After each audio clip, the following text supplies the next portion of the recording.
Well, earlier in the program, we heard from Common Ground volunteer Jordan Classen about winter chores, and that interview will be on our Facebook page a little bit later. And now Jordan is back with a recipe to share, and Taryn is standing by with more.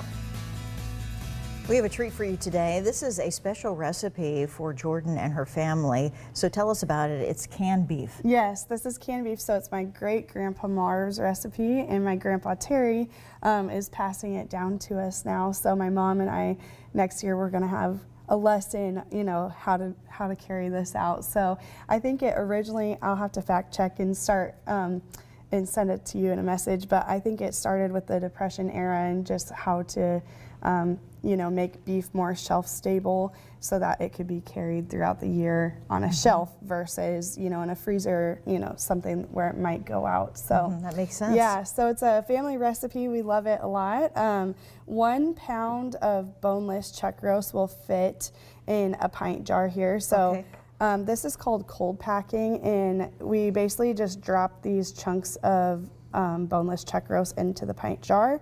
And then also you would want to include a ½ teaspoon of salt in here.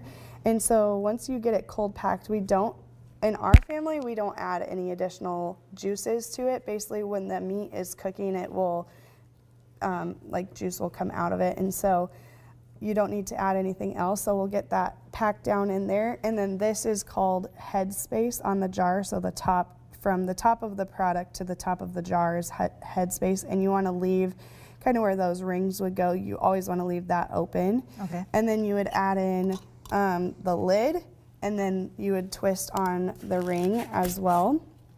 And then you would put this into your pressure canner with some water. Now my grandpa's trick that he does is he puts cream of tartar in the water, and he says it just helps with cleanup later on. So I'll have to do a reel and send it to you next year when he gives us this official lesson of handing the recipe over. But it's great. The beef turns out like this. We typically take the rings off and just store it on the shelf.